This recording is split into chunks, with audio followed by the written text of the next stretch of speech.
Hey, how it's going, guys? You are watching Freaklad Gaming YouTube channel. Hope you are all having an absolutely fantastic day. In today's video I will show you top 5 games for low-end PCs with 4GB RAM and no graphics card.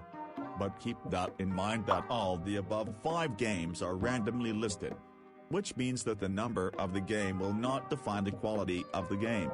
So now let's get started after the intro. Let's roll. 3, 2, 1.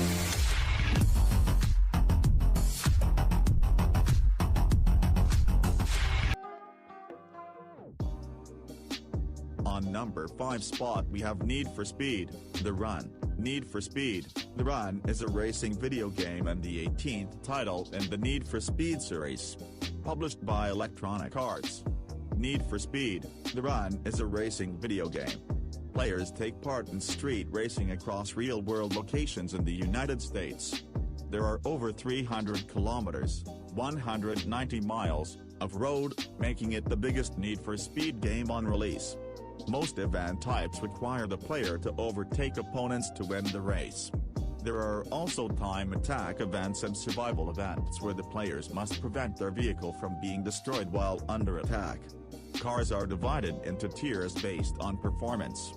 During a race, the player can enter a gas station to change the vehicle they are using and make visual customizations.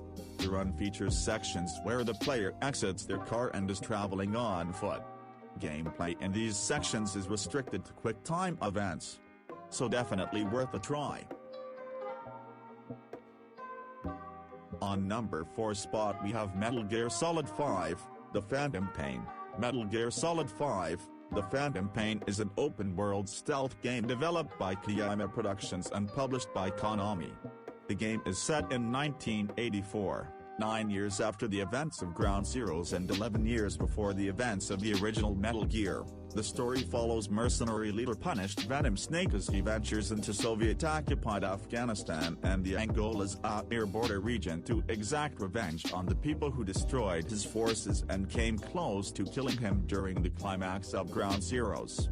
Metal Gear Solid 5, The Phantom Pain is a stealth game in which players take the role of Punished Venom Snake from a third-person perspective in an open world. The gameplay elements were largely unchanged from Ground Zeroes, meaning that players will have to sneak from several points in the game world, avoiding enemy guards, and remaining undetected. Included in Snake's repertoire are binoculars, maps, a variety of weapons, explosives, and stealth-based items such as cardboard boxes and decoys.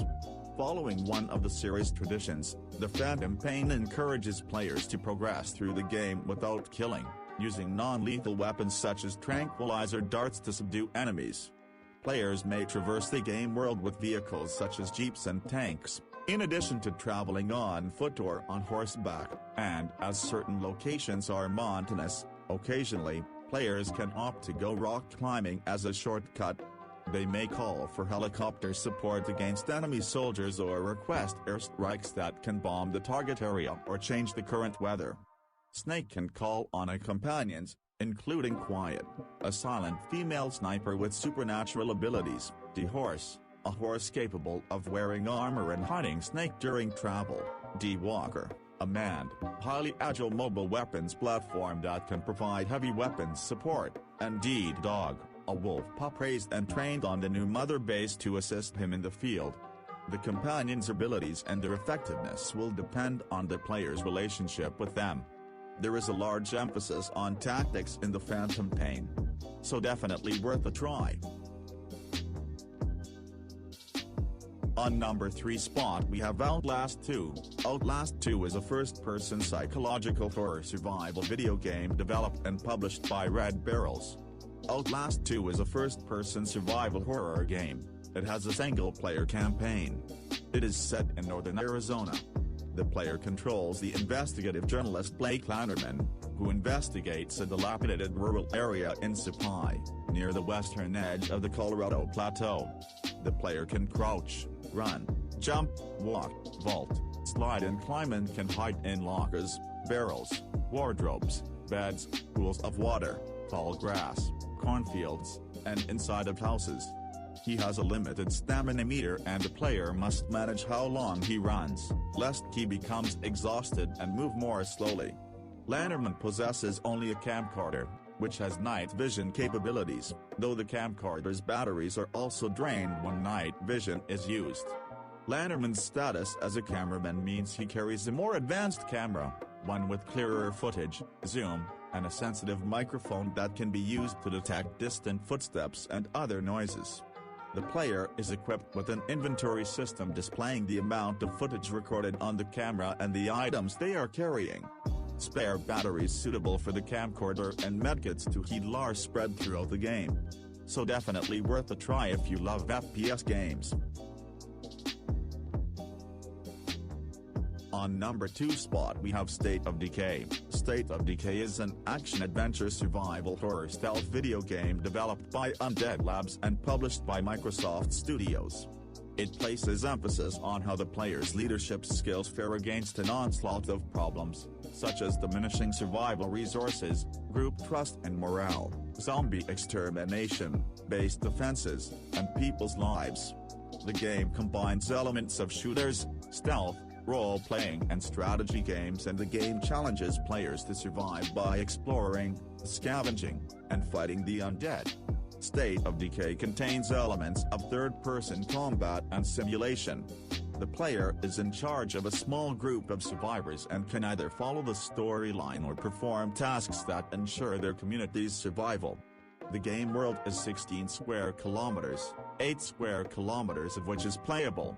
The player can choose from several locations to build a base, then reinforce and improve it with various facilities like watchtowers, gardens, sleeping quarters, kitchens, workshops, medical bays, etc. to help keep survivors safe and healthy. Part of the game is balancing the use of resources, food, medicine, ammo and construction materials. They can be obtained by scavenging or trading with NPCs.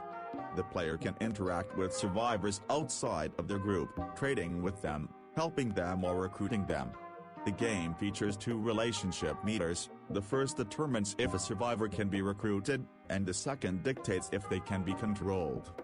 Only one survivor can be controlled at a time, though the player can ask an I-controlled survivor to accompany them, and in certain missions, one or more I-controlled survivors will accompany the player. So definitely worth a try. On number 1 spot we have Sniper Ghost Warrior Contracts. Believe me or not, but you can play this game on playable FPS on low settings. So Sniper Ghost Warrior Contracts is a tactical shooter video game developed and published by SIG Games. In the game, Siberia has claimed its independence after a war with Russia and Mongolia. Nergy Kurchet of Siberia's prime minister, is skeptical of the people's hope for a fair distribution of wealth, and soon becomes an autocratic ruler. In the face of corruption and abuse of power of the new government, an armed opposition is established, called the Siberian Wolves. A sniper is sent on a series of dangerous missions by a mysterious sponsor. After terminating several major targets, Kurchetov is the final one on the list. Sniper Ghost Warrior Contracts uses mission-based gameplay. The game offers 5 sizable maps, allowing players to complete a total of 25 missions with open-ended contracts. So definitely worth a try. So that's all for today's video guys. First of all, thank you so much for watching. And if you liked it, make sure to subscribe and press the bell icon and give this video a thumbs up, to show your support on the video in numbers. And I will see you guys in the next video. Till then, stay home and stay safe, and most importantly take care of yourselves. Bye.